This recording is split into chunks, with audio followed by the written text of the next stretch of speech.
Hello aspirants, आप लोगों को याद है इंडिया पाकिस्तान का मैच जो संडे को हुआ, जहां इंडिया जो है 119 पे ऑल आउट हो गई थी।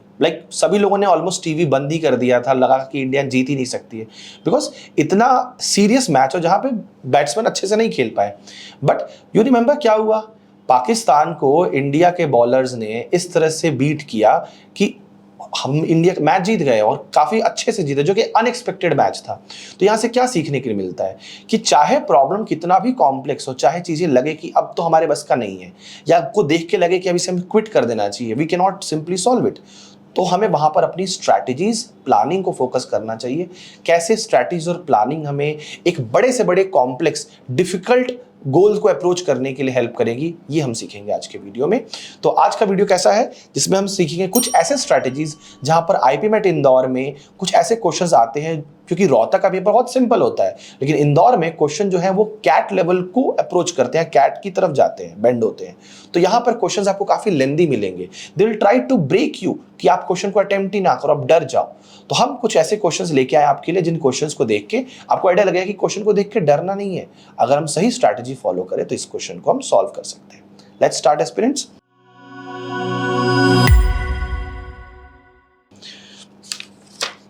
सो द फर्स्ट क्वेश्चन, पहली चीज जो हमें पता होना चाहिए कि क्वेश्चन देखने के बाद हमें क्वेश्चन को थॉरोली रीड करना है, ठीक है, एंड क्वेश्चन को पढ़ने के बाद उसको समझना है कि वो क्या कहना चाह रहा है। Let's read the question. It says an uninitiated student once visited a test prep portal toprankers.com to access her quantitative ability for IPMET Indore. She took a test in which there were total 18 problems, each with 4 options A, B, C, and D. After glancing through the whole test paper, she realized that she was not able to crack even a single problem. So she marked the choice A in all the problems. Then, after a while, she changed the answer by marking B in each third problem, starting with the third problem. Unsatisfied with her answer, she again changed the answers by marking C in each second problem, starting with the second problem. In her final attempt to guess the answer, she changed the answer by marking D in each ninth problem, starting with the ninth problem.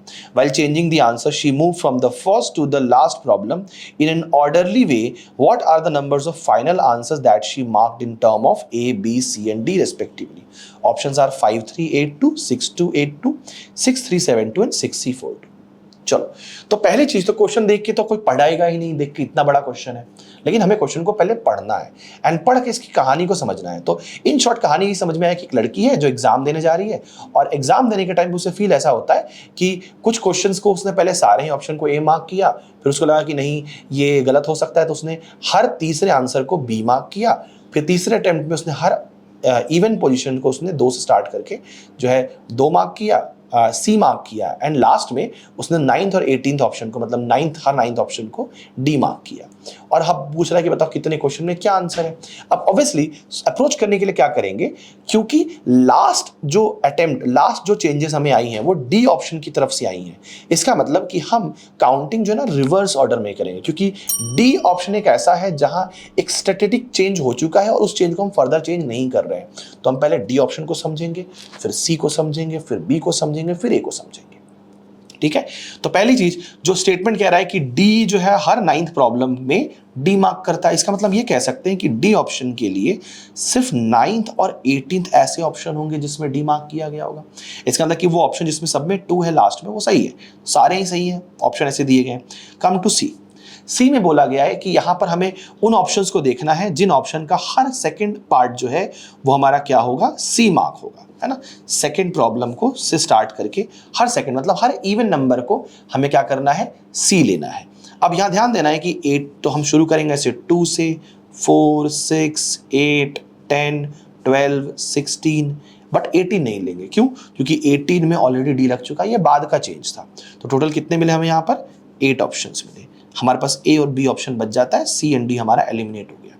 Coming to be option, अब B mark करने के लिए बोला गया है कि हर तीसरा element जो है ना क्वेश्चन जो है उस क्वेश्चन के लिए हमने बी मार्क किया हुआ है, तो बी मार्क करने के लिए हमें 3 का टेबल देखना पड़ेगा। बट ध्यान देने वाली चीज़ ये है कि डी ऑप्शन में 9 और 18 जो है वो हमारा डी लिखा गया, मतलब कि 3 का वो टेबल जिसमें 9 और 18 वो काउंट नहीं करना है। ऑल्सो सी ऑप्शन में हमें इवन नंबर्स जो है लिए गए हैं सारे। अब कुछ इवन नंबर ऐसे होंगे जो 3 के मल्टीपल होंगे, तो हम शुरू तो 3 से करेंगे, बट देखते चलेंगे कि वो टेबल जो काउंट हो गए उनको लेना नहीं है। 3 से शुरू करेंगे। 6 नहीं ले सकते क्योंकि 6 में सी मार्क होने वाला है। 9 नहीं ले सकते क्योंकि 9 में डी मार्क होने वाला है। अगला 12 नहीं ले सकते क्योंकि 12 में अगेन क्या हो रहा है, सी मार्क हो रहा है। 15 आएंगे, 15 मिलेगा। लास्ट में 18 हम नहीं ले सकते क्योंकि डी मार्क हुआ है।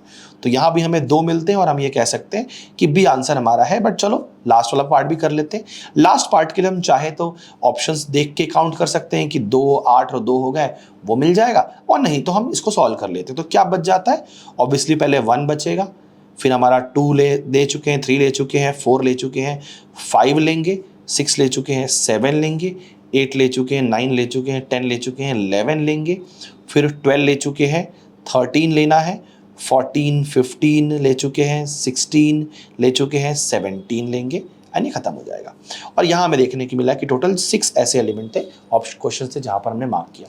इसमें होता क्या है, जब भी इस तरह के क्वेश्चन आते हैं, ऐसे कुछ मेंटल गेम वाले क्वेश्चंस भी आते हैं देखने के लिए। जब भी लास्ट स्टेज का क्वेश्चन बचता है ना, वो हमेशा का हमेशा एक प्राइम नंबर होता है। 1 को हम नाइदर प्राइम नॉर कंपोजिट लेते हैं, but 1 is a multiple of every number. 1 को अगर हम हटा दें तो बाकी जितने नंबर आपको देखने मिल रहे हैं सारे आपको प्राइम मिलेंगे। कुछ रीजन सोच सकते हो, इसीलिए मिल रहे हैं क्योंकि अभी तक जो भी हमने ऑप्शंस देखे वहां पे हमने 9 का मल्टीपल, 3 का मल्टीपल, 2 का मल्टीपल लिया, बट इवन प्राइम नंबर तो किसी के मल्टीपल में आते ही नहीं है। इसीलिए जब भी ऐसे क्वेश्चंस होते हैं तो लास्ट स्टेज में जो बच जाता है वो सारे के सारे सिर्फ प्राइम नंबर्स होते हैं। तो ये ध्यान रखने वाली बात है कि ऐसे क्वेश्चन में आपको प्राइम नंबर पता होने चाहिए। ठीक है, तो हमारा option B is the correct answer. Okay, let's see the next question. Next question पढ़ते हैं, क्या कह रहा है। The number of questions attempted by 4 student P, Q, R and S in 4 different subjects are 90%, 60%, 80% and 40% questions respectively in geography. The average of number of question attempted by S in history, geography, economics and polity together is 89. Maximum number of questions given in history, geography and economics and ratio 2:3:4 respectively. The respective ratio of number of question attempted by Q and R in polity is 5:6. मतलब यहाँ तक अभी हम इतना रुकते हैं थोड़ा, क्योंकि ये समझ में आ चुका है कि यहाँ पर 4 तरह के सब्जेक्ट्स हैं और 4 तरह के स्टूडेंट हैं जिनके बारे में इंफॉर्मेशन दी गई कि किसने कितने क्वेश्चन क्या कैसे कैसे अटेम्प्ट किया है। तो ऑब्वियसली ऐसे क्वेश्चन को करने के लिए बहुत सारा डाटा वेब बनता है। ऑब्वियसली ऐसे पैसेज पे एक ही क्वेश्चन नहीं आता है, मल्टीपल क्वेश्चन आते हैं। बट क्या होगा सिर्फ एक ही क्वेश्चन आ जाए तो कैसे सॉल्व करेंगे, क्योंकि ये कैट लेवल के क्वेश्चंस और ये आते हैं आपको देखने के लिए। सिर्फ एक ही क्वेश्चन पे इतना सब कुछ करना पड़ता है। तो how can we break this question, देख के डरना नहीं है, will try to make the table for it. तो टेबल कैसे बनाएंगे, पहले एक तरफ हम यहाँ सब्जेक्ट्स मार्क कर लेते हैं और दूसरी तरफ हमारे पर्सन मार्क कर लेंगे। लेट्स से P है, फिर Q है, फिर R है एंड फिर S है, और obviously number of total question. ठीक है, यहाँ पे हमारे सब्जेक्ट हो जाएंगे। सब्जेक्ट में हमारे पास क्या क्या दिए गए हैं, सब्जेक्ट में हमारे पास है ज्योग्राफी, क्या क्या सब्जेक्ट है हमारे पास, हिस्ट्री है,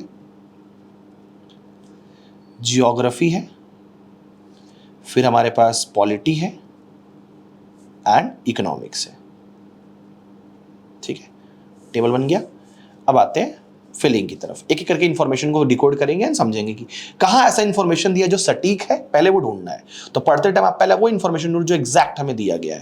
जैसे क्वेश्चन को आगे बढ़ते हैं, मैक्सिमम नंबर ऑफ, अच्छा यह देखो यहाँ दिया हुआ है, the average number of questions attempted by S in history, geography, economics and polity together is 89। मतलब कि इसका एवरेज 89 है, तो टोटल कितने होंगे 89 into 4 which is going to be 9 4 36, 32 plus 3 356। तो इतना पता है कि 356 क्वेश्चन पूरा एस अटेम्प्ट करता है। ठीक है, आगे चलते हैं। Maximum number of question given in history, geography, economics and ratio 2:3:4। तो हम इसको रेशियो ले लेंगे कि ये 2x हो गया, ज्योग्राफी हमारा 3x हो गया और इकोनॉमिक्स हमारा 4x हो गया। बाद में इनकी वैल्यू ढूंढेंगे कि x क्या है हमारे पास। The respective ratio of the number of question attempted by Q and R in polity is 5:6। तो पॉलिटी में हम इसको 5y और 6y ले लेते हैं, बाद में इनकी y की वैल्यू ढूंढ लेंगे। आगे चलते हैं, P attempted 104 question in polity and did not attempted 35% question in same subject. ये एग्जैक्ट हमें इंफॉर्मेशन मिल गया जो हम ढूंढ रहे थे। क्या कहना चाह रहा है? P ने 104 क्वेश्चन अटेम्प्ट किए हैं, मार्क करते हैं क्योंकि पैसेज मिस हो रहा है। P attempted 104 question in polity and did not attempted 35% question in same subject। 35% question उसने अटेम्प्ट नहीं किया है, मतलब कि 65% उसने किया है। और 65% ऑफ समथिंग, लेट्स से हम लोग पॉलिटी में कौन है हमारे पास? P है, P की बात की गई है। तो P attempted in polity and did not attempted 35% same, ठीक है। तो इसको मान लेते हैं कुछ भी नंबर, ऐसे मान लो T है, पॉलिटी है तो P ले लेते हैं, इज इक्वल टू कितना है हमारे पास? 104। तो P की वैल्यू क्या जाएगी? 13 5 जा, एंड 13 के टेबल में आ जाएगा हमारा 8 जा। P की वैल्यू आ गई 800/5, सो 16 5 80, P इज इक्वल टू 180। मतलब ये कह सकते हैं कि P ने 104 क्वेश्चन इन पॉलिटी अटेंड किया है and did not attempt 35 question in the same subject. इसका मतलब कि पॉलिटी में टोटल कितने होंगे? 160 क्वेश्चन होंगे। टोटल 160 थे और उसने P ने सिर्फ अटेम्प्ट कितने किए? 104 किए। तो P का हमें एक इन्फॉर्मेशन मिल चुका है पॉलिटी के बारे में। नेक्स्ट आगे क्या कहता है? Maximum number of question in maximum number of question given in economics is 40 more than maximum number of question in polity। तो ये कहना चाह रहा है कि जितने क्वेश्चन इकोनॉमिक्स में है वो 40 ज्यादा है कंपेयर टू पॉलिटी। अब क्योंकि पॉलिटी हमें 160 मिल चुका है तो इकोनॉमिक्स में कितने होंगे? 140, 60 + 40 200। अब 4x अगर 200 है तो हम x की वैल्यू क्या कह सकते हैं कि 50 आ गई। x मिलते 50 हम क्या करेंगे? ये हमारा 150 हो जाएगा और ये हमारा 100 हो जाएगा। मतलब हमें एक तरीके से हिस्ट्री में कितने क्वेश्चन है, ज्योग्राफी में कितने क्वेश्चन है, पॉलिटी में कितने क्वेश्चन और इकोनॉमिक्स में कितने हमने ढूंढ लिए। आगे बढ़ते हैं। If the number of questions, तो अब इसके बाद हमें और क्या इन्फॉर्मेशन मिली है? अभी कुछ और नहीं मिला है, ठीक है। आगे बढ़ते हैं। If the number of question attempted by S in history, geography and economics are in ratio 3:3:5। मतलब कि and in polity attempted 40 question more than R। अब R ने कितने क्वेश्चन अटेम्प्ट किए हैं अभी हमें पता नहीं है, कुछ तो इन्फॉर्मेशन होगी यहाँ पर। अब यहाँ देखने को मिलता है कि S जो है इन द 4 डिफरेंट सब्जेक्ट्स इसने 40% क्वेश्चन अटेम्प्ट किए हैं ज्योग्राफी के, क्योंकि ज्योग्राफी के क्वेश्चंस हमें मिल चुके हैं। ज्योग्राफी में कितने? 150 क्वेश्चन है, तो 40% हम इसका निकाल लेते हैं, कितना आएगा? तो 40% ऑफ 150 विल बी 60 क्वेश्चन। मतलब कि S ने 60 क्वेश्चन ज्योग्राफी में अटेम्प्ट किए। दूसरी तरफ ये बोला गया है कि S की हिस्ट्री, ज्योग्राफी और इकोनॉमिक्स में क्वेश्चन जो है हमारे 3:3:5 है। अब 3:3:5 का मतलब है कि क्योंकि हमें ज्योग्राफी क्वेश्चन ऑलरेडी मिले हुए हैं 60 विच इज गिवन एज 3, तो अगर 3 हमारा 60 है, मल्टीप्लाई फैक्टर 20 हो गया। मतलब 60 क्वेश्चन ही हिस्ट्री में भी होंगे, 60 हमारे ज्योग्राफी में भी होंगे और इकोनॉमिक्स हमारे पास 25 100 क्वेश्चन होंगे। तो इसका मतलब हम ये कर सकते हैं कि S के कितने क्वेश्चन हमें मिलेंगे पॉलिटी में, ये निकाल सकते हैं। वो कितना आ रहा है? 60 60 120 + 100 220, सो 356 - 220 करेंगे तो हमें मिल जाएगा 136। मतलब कि पॉलिटी में S ने 136 क्वेश्चन अटेम्प्ट किए होंगे। आगे आते हैं इसमें, आगे क्या है हमारे पास? तो एक इंफॉर्मेशन दी गई है कि S जो है polity S attempted 40 question more than R। मतलब कि R ने जितने क्वेश्चन अटेम्प्ट किए हैं वो उससे 40 क्वेश्चन ज्यादा हैं S के। अब S के क्वेश्चन तो हमें मिल चुके हैं विच इज 136, तो हमें कह सकते हैं कि 6y कितना हो जाएगा? 136 - 40 विच इज 96। तो 6y की वैल्यू 96 का मतलब y की वैल्यू कितनी आ गई? 16 आ गई। हम ये कह सकते हैं कि 96 क्वेश्चन होंगे। तो अब अगर 16 मिल चुका है तो ये 80 हो जाएगा। हम चाहे तो बाकी सारे भी ढूंढ सकते हैं, but the question in the last statement says what is the average number of question attempted by all 4 students together in polity. तो पॉलिटी में अटेम्प्ट किए गए सारे क्वेश्चन हमारे पास आ चुके हैं विच आर 104 + 80 + 96 + 136। इनका हम ऐड कर देंगे और वहां से हमें पता चल जाए कितने क्वेश्चन, इसका एवरेज निकाल लेंगे। Let's add them. सो 104 + 96 आपका 200 आ जाएगा और ये भी हमारा अगर हम इसमें जोड़ते हैं तो 120 200 416 आ जाएगा हमारे पास, और 416 को 4 से डिवाइड करेंगे तो हमें जाएगा 104। इसका मतलब कि टोटल 104 एवरेज क्वेश्चंस होंगे जो S ने, मतलब टोटल स्टूडेंट्स ने PQRS ने मिलकर पॉलिटी में अटेम्प्ट किए होंगे। ठीक है, तो यहाँ पे हम ये देखते हैं कि क्वेश्चन के अंदर थोड़ा सा चैलेंजिंग होते हैं ऐसे क्वेश्चन। ये कैट लेवल का क्वेश्चन है, कभी कभी आ जाता है एग्जाम में, रेयरली देखने के लिए, हो सकता है इसमें से कम इन्फॉर्मेशन वाले मिले, बट आईपीएम में ऐसे क्वेश्चन आपको देखने के मिलेंगे। डीआई बेस्ड भी हो सकता है, एक तरह से डीआई बेस्ड है, इस पर आपको 4 या 5 क्वेश्चन मिल सकते हैं। I hope you like the video and enjoyed how we solve this question. So thank you, have a nice day.